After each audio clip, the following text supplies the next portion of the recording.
Bruce Willis, Hollywood's hardened heart, a man who turned pain into power and silence into legacy. From a crumbling New Jersey neighborhood to a $250 million empire, he wasn't born into greatness. He earned it with scars, grit, and relentless strength. No one lit up the screen like he did. From bartender to legend, he gave us Die Hard and redefined the action hero. Flawed, human, real. With The Sixth Sense, he reminded us that even the lost can still feel love. But behind the explosions and applause was a man quietly breaking under the weight of fame.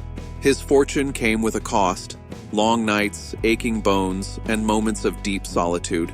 His Beverly Hills estate and Lakeside, Idaho retreat speak of success, but each luxury hides 1,000 sacrifices.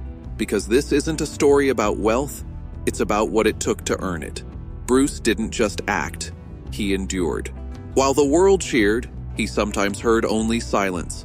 Fame drained him, yet he gave and gave and gave. And now, as the lights fade, we're left with the truth. If Bruce Willis ever made you feel brave, less alone, or seen, let that be his legacy. Leave a heart in his honor. It's almost tragic. The man who saved the world on screen grew up in a home he couldn't save himself from. Raised in a house that shook from every passing train, his childhood was filled with cold nights and muffled cries from the kitchen. Born March 19, 1955 in post-war Germany, Bruce's early years were marked by poverty and unrest. His father, a haunted soldier. His mother, a woman holding a family together with rationed hope. In 1957, they fled to New Jersey, but the American dream never arrived. Their home was small and tense. His father's drinking darkened every corner. When he left, Bruce didn't cry, he just watched. And in that silence, Bruce stepped up, shielding his younger siblings from the chaos, whispering, "It's okay," even when it wasn't. But he couldn't shield himself. A severe stutter made every word painful. He once stood before his class, unable to say his name. The laughter that followed cut deep. Kids called him Buck Buck. So he stopped talking and started fighting back. Rebellion took hold. He drifted. At 19, after a run-in with the law, he stared into the mirror, asking, "Who am I becoming?" Then everything changed. At 17, he stepped onto a school stage, terrified. But under the spotlight, the stutter disappeared. Acting gave him a voice. Applause became healing. It wasn't just performance, it was survival. Those early wounds became armor.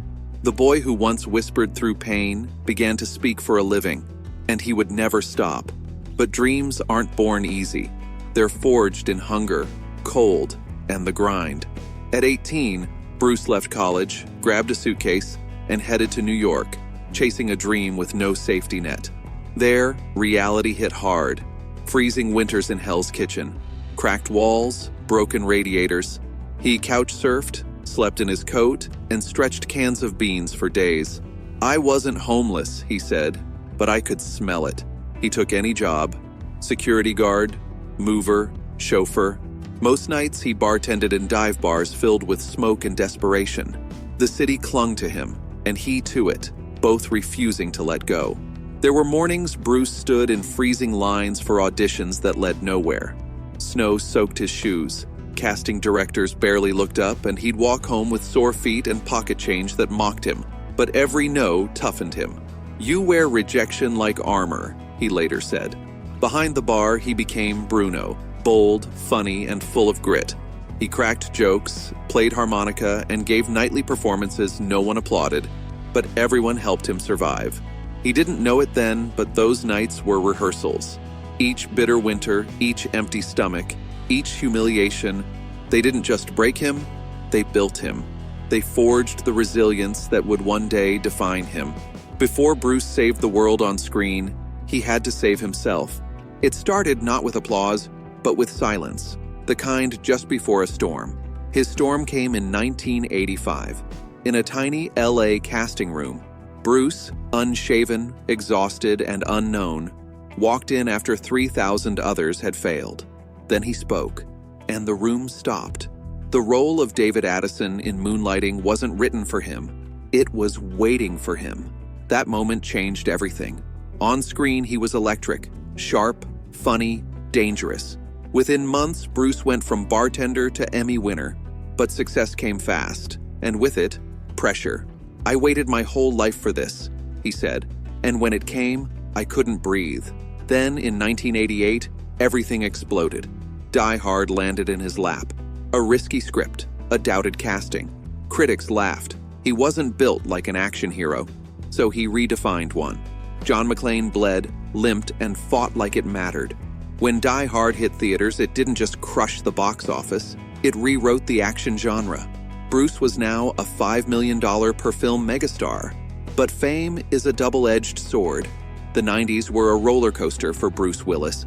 Look Who's Talking charmed audiences, but Hudson Hawk flopped hard. Studios doubted him, headlines mocked him, yet he pushed on. Then came Pulp Fiction. Humbled, Bruce took a pay cut to play Butch, a broken boxer not unlike himself. It reignited his career. 5 years later, The Sixth Sense sealed his comeback. His quiet, haunted performance stunned audiences and earned $672 million. Hollywood doubted him again, and he rose once more. Over 100 films, 4 decades, and endless hours later, Bruce was worth over $250 million with estates and luxury cars. But every success came at a price. He didn't rise by being the strongest, but by never staying down. Behind the explosions and stunts, his greatest battle was personal. Bruce met Demi Moore in the late 80s, and by 1987, they were Hollywood's golden couple. 3 daughters followed, and at home, Bruce was simply dad, his happiest role. But fame's demands took their toll. Grueling shoots, Demi's rising star, and time apart wore down their bond. In 2000, after 13 years, they divorced, not from betrayal, but from growing apart, chasing different dreams. The hardest part, Bruce said, wasn't losing the marriage. It was losing the sound of their footsteps. Bruce and Demi's story didn't end with divorce. They stayed close, raising their daughters with grace. But off-screen, Bruce faced a quiet battle, missing the moments money couldn't buy. Despite success, he longed for time lost to fame. By the late 2000s, Bruce took smaller roles, fighting to hold on as his mind slipped.